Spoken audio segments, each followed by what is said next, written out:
नमस्कार दोस्तों, आटा ट्रेडिंग की एक और लर्निंग वीडियो में आपका स्वागत करता हूं। दोस्तों आज की वीडियो हमारी है इनसाइड कैंडल पे 1 मिनट इनसाइड कैंडल को किस तरीके से फॉलो करना है बैंक निफ्टी इंडेक्स के चार्ट पे, उसके बारे में हम डिस्कस करेंगे। तो वीडियो को ध्यानपूर्वक देखिए, समझिए, सीखिए।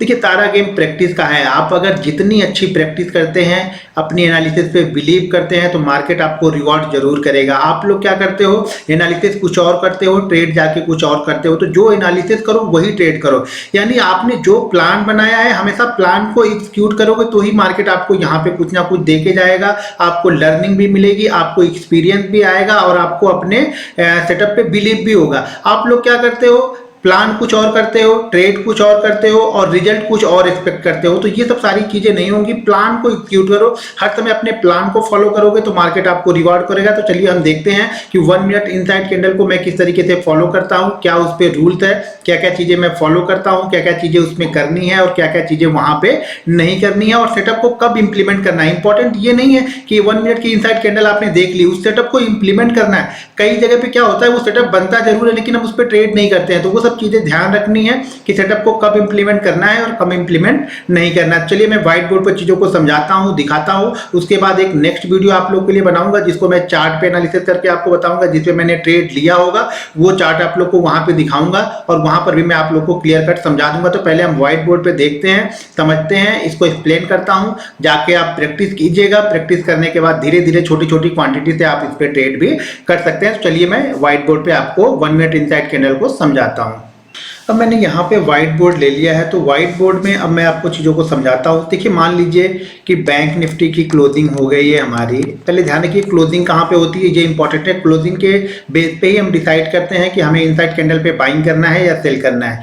ये बैंक निफ्टी की मान लीजिए क्लोजिंग हो गई है 37,800 के आसपास बैंक निफ्टी की क्लोजिंग हो गई है आज की। ठीक है, आज की क्लोजिंग बैंक निफ्टी के 37,800 पे हो गई है। अब मान लीजिए कल मार्केट 37,800 के ऊपर ही ओपन होके ऊपर चलने लगता है। मान लीजिए 33,800 के ऊपर ओपन होता है और ऊपर ओपन होके यहाँ पे मान लीजिए 37,900 के आसपास चला गया। ठीक है, अब ये 37,900 के आसपास चला गया और यहाँ पे जाने के बाद ये क्या करता है, अब एक एक मिनट की यहाँ पे ये मान के चलना है आपको कि एक एक मिनट की कम से कम 8 से 10 कैंडल कंसोलिडेट करे। 8 से 10 कैंडल कंसोलिडेट करेगी, उसके बाद ही हम डिसाइड करेंगे कि हमें क्या करना है। एक एक मिनट की सारी कैंडल हैं तो कम से कम 8 से 10 कैंडल है, यहाँ पे जो भी 10, 20, 25 पॉइंट की एक रेंज बनाएगी। इस रेंज के ऊपर या नीचे ध्यान रखिएगा, दो चीज समझ लीजिए। पहले यहाँ पे अगर इनसाइड कैंडल बननी है, यहाँ पे अगर ये इसके ऊपर निकल के इनसाइड कैंडल यहाँ पे बनाता है, इस जगह पे पहले इसने रेंज बनाई। पहले मार्केट ऊपर की साइड में मान लीजिए गया 100 पॉइंट ऊपर की ओपनिंग के बाद ऊपर की तरफ निकल गया। उसके बाद यहाँ पे 8 से 10 मिनट यहाँ पे इसने एक छोटी सी रेंज बनाई और छोटी सी रेंज बनाने के बाद इसने ऊपर की साइड में ब्रेक किया और यहाँ पे 1 मिनट की इनसाइड कैंडल यहाँ पे बन गई ब्रेकआउट के बाद में। हो सकता है ये 1 कैंडल के बाद बने, 2 कैंडल के बाद बने, ज्यादा बड़ा मूव नहीं होना चाहिए। अगर ये मूव मान लीजिए कि इनसाइड ये जो अपना कंसोलिडेशन हुआ है, कंसोलिडेशन के बाद अगर ये मूव 2-3 कैंडलों में ही अगर मान लीजिए 100 से 150 पॉइंट हो गया, उसके बाद अगर इनसाइड कैंडल बनती है तब तुरंत नहीं करना है आपको, फिर से एक कंसोलिडेशन होने देना है, उसके बाद करना है। मान लीजिए जैसे इस रेंज का ब्रेकआउट करता है और यहाँ पे इनसाइड कैंडल बनती है तो इनसाइड कैंडल को हम तुरंत ही यहाँ पे बाइंग कर सकते हैं। जैसे इस कैंडल के हाई के ऊपर निकला, मान लीजिए इस कैंडल का हाई इसने लगाया 37,930 का और यहाँ पे इनसाइड कैंडल बनी और जैसे ही 37,930 को क्रॉस करेगा हम यहाँ पे बाइंग करेंगे। अब बाइंग करने के बाद सबसे जरूरी चीज ये है कि हमारा यहाँ पे टारगेट कितने पॉइंट का होना चाहिए और एसएल कितना होना चाहिए। एसएल देखिए, एसएल मैं वही लगा के रखता हूँ जो ये इनसाइड कैंडल के पहले वाली, यानी जिसके अंदर इनसाइड कैंडल बनी है उसी कैंडल का लो मैं यहाँ पे एसएल लगा लेता हूँ। ये जो लो रहेगा इसको मैं एसएल लगा लेता हूँ, इसके ऊपर निकलता है तब मैं बाइंग करता हूँ। अगर ये मोमेंटम देखिए, ये मोमेंटम अगर 8-10 मिनट का है तो मैं यहाँ से टारगेट सोचता हूँ कि बैंक निफ्टी यहाँ से 70 से 90 पॉइंट की मूव करेगा।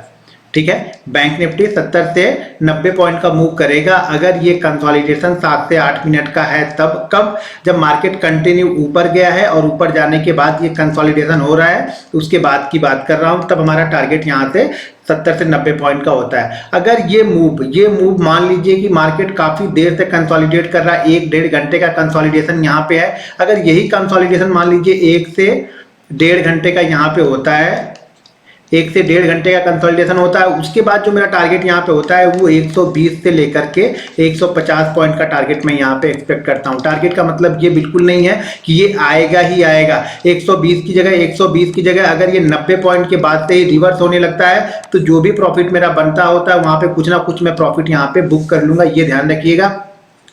तो रूल्स ये है कि अगर हम ओपनिंग, कल की क्लोजिंग 800 है, कल की क्लोजिंग से ऊपर निकल के अगर हम कंसोलिडेट कर रहे हैं तो बाइंग साइड में बेस्ट मूवमेंट यहाँ पे आता है। तो मोमेंटम यहाँ पे कब आएगा, बाइंग साइड में मोमेंटम आएगा। तो बाइंग साइड की क्वांटिटी मैं कितनी ट्रेड करूंगा, 100 क्वांटिटी, ठीक है। अगर यही नीचे की साइड में ब्रेक करता है तो यहाँ पे मैं क्वांटिटी आधी ट्रेड करूंगा, यानी 50 क्वांटिटी ट्रेड करूंगा। मान लीजिए मैं नॉर्मल मार्केट में यहाँ पे अगर मान लीजिए मैं 2400 क्वांटिटी बाइंग करता हूँ, तो अगर ये सेल साइड में जाएगा, नीचे की साइड में ये इनसाइड कैंडल यहाँ पे बनती है, तो मैं यहाँ पे क्वांटिटी 1200 ही सेल करूंगा, यानी 1200 ही की क्वांटिटी यहाँ पे मैं पुट बाइंग करूंगा या इंडेक्स सेल करूंगा, तो यहाँ पे मैं आधी क्वांटिटी सेल करूंगा। यानी अगर मैं बाइंग साइड में ऑप्शन की यहाँ पे 2400 क्वांटिटी बाइंग करता हूँ, कब, जब हमारे ओपनिंग से ऊपर जाके ये कंसोलिडेशन करता है और उसके बाद हायर एंड को ब्रेक करके इनसाइड कैंडल बनती है, तो मैं यहाँ पे फुल क्वांटिटी यानी नॉर्मल जितनी क्वांटिटी मैं ट्रेड करता हूँ उतनी क्वांटिटी ट्रेड करूंगा। अगर ये अपोजिट डायरेक्शन में ब्रेक करता है यानी नीचे की साइड में इनसाइड कैंडल बनती है, तो मैं क्वांटिटी यहाँ पे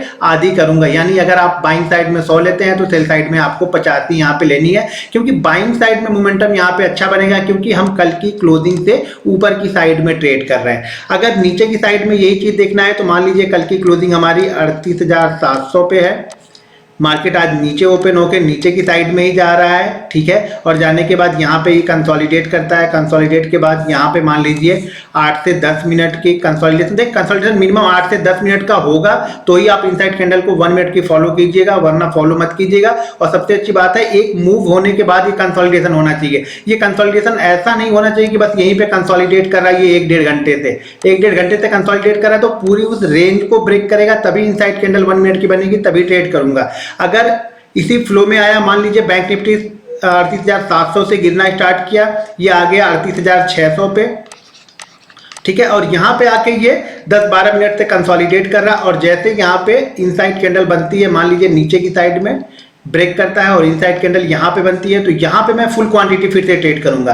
फिर से मैं यहाँ पे 2400 क्वांटिटी ट्रेड करूंगा। क्यों, अब सेल साइड में पूरी क्वांटिटी ट्रेड करूंगा, क्योंकि कल की क्लोजिंग से नीचे की साइड में मार्केट ट्रेड कर रहा, तो मेरा मूव यहाँ पे नीचे की साइड में फुल क्वांटिटी ट्रेड करूंगा। और यहाँ पे अगर ऊपर की साइड में ये इनसाइड कैंडल बनाता है, तो यहाँ पे मैं क्वांटिटी वापस आधी क्वांटिटी ट्रेड करूंगा, यानी 1200 ट्रेड करूंगा। यानी अगर आप नीचे की साइड में 100 क्वांटिटी ट्रेड करते हो डेली, तो जिस साइड का मोमेंटम है, यानी मार्केट की क्लोजिंग 700 पे हुई है और हम नीचे की साइड में है, यानी ट्रेंड नीचे की साइड में है, तो नीचे की साइड में मैं यहाँ पे फुल क्वांटिटी ट्रेड करूंगा और ऊपर की साइड में आधी क्वांटिटी यहाँ पे ट्रेड करूंगा। तो नीचे की साइड में मैं 2400 क्वांटिटी ले लूंगा और ऊपर की साइड में मैं वापस 1200 क्वांटिटी ट्रेड करूंगा। क्यों, कि ऊपर की साइड में मोमेंटम, वो मोमेंटम नहीं आएगा जो मोमेंटम नीचे की साइड में आएगा।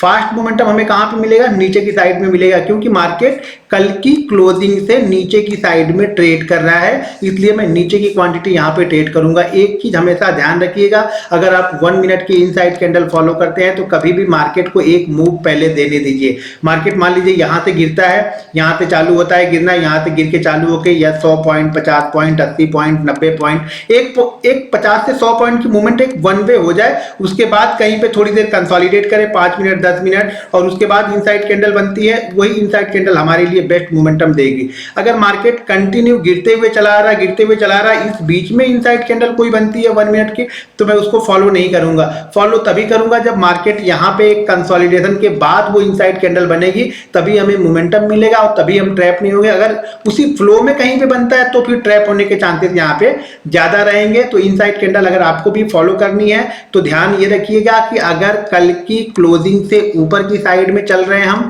तो ऊपर की साइड का मोमेंटम अच्छा होगा।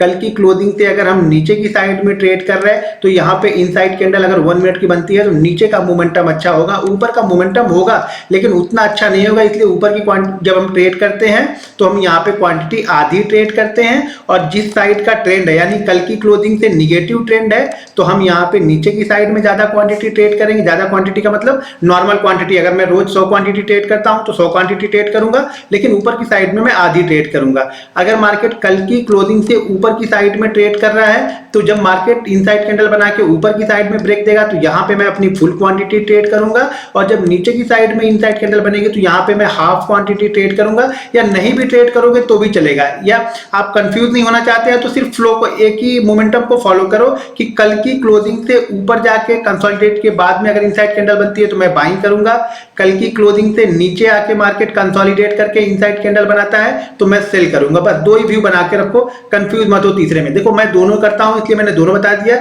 इसलिए ऊपर की साइड में मैं क्वांटिटी आधी करूंगा और यहां पे जब नीचे ब्रेक करता है तो क्वांटिटी मैं आधी ट्रेड करता हूं, बाकी ट्रेंड की साइड में मैं फुल क्वांटिटी ट्रेड करता हूं। तो इनसाइड कैंडल में दो चीजें ध्यान रखनी है कि कल की क्लोजिंग से मार्केट किस साइड में ट्रेड कर रहा है, और इनसाइड कैंडल बनने से पहले उसने कंसोलिडेट किया है या नहीं किया है। 8-10 मिनट का कंसोलिडेशन वहां पे जरूरी है, उसके बाद ब्रेक करेगा तो ही आपको एक मोमेंटम मिलेगा। नहीं अगर कंसोलिडेट नहीं किया, बीच में कहीं पे मोमेंटम बन रहा है तो अगर आप उसमें ट्रेड करोगे तो ट्रैप होने के चांसेस बहुत ज्यादा रहेंगे।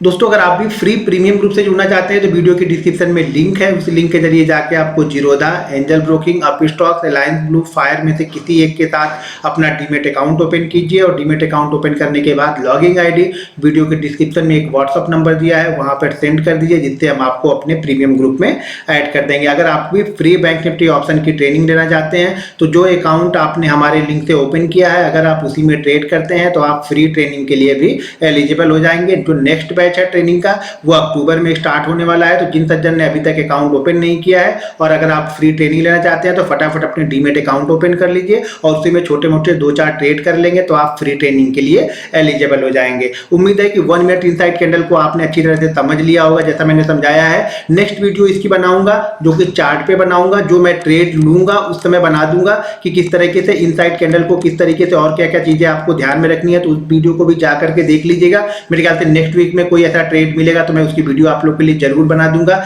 इस वीडियो को पहले ध्यान से देखिए, समझिए, प्रैक्टिस कीजिए। सारा गेम प्रैक्टिस का है, मैं बार बार बोलता हूं सारा गेम प्रैक्टिस का है। आप जितनी प्रैक्टिस करेंगे, जितने चार्ट को आप एनालिसिस करेंगे, जितनी ज्यादा देर तक आप चार्ट को देखते रहेंगे, आपको कुछ ना कुछ चीजें वहां पे दिखाई देने लगेगी और चार्ट ही बताएगा कि आपको यहाँ पे पैसा बनने वाला है या नहीं बनने वाला है। तो अपने चार्ट को फॉलो कीजिए, बिलीव कीजिए और बिलीव के साथ में अपने ट्रेड को एग्जीक्यूट कीजिए। ट्रेड लीजिए जरूर, सिर्फ देखने से पैसा कभी नहीं बनेगा। जब ट्रेड में पैसा लगेगा तो ही बहुत सारी चीजें तभी हमें समझ में आती हैं, तभी हमें वॉलेटिलिटी, जैसे मार्केट दिल की धड़कन जो अप डाउन होती है ना, एक एक पॉइंट में अप एंड डाउन होती रहेगी ना, वो सब सारी चीजें किस तरह से आप मेंटेन करोगे, किस तरह से माइंडसेट को डेवलप करोगे, वो सारी चीजें आप तभी कर सकते हो जब आप ट्रेड ले रहे हो। तो जब ट्रेड लो तो प्रॉफिट लॉस मत सोचो, सीखने के लिए ट्रेड लो पहले, तब चीजें अच्छी तरीके से आपको समझ में आएंगी। दोस्तों वीडियो पसंद आए तो वीडियो को लाइक और शेयर जरूर करते रहिएगा और मिलते हैं नेक्स्ट वीडियो में। जय हिंद।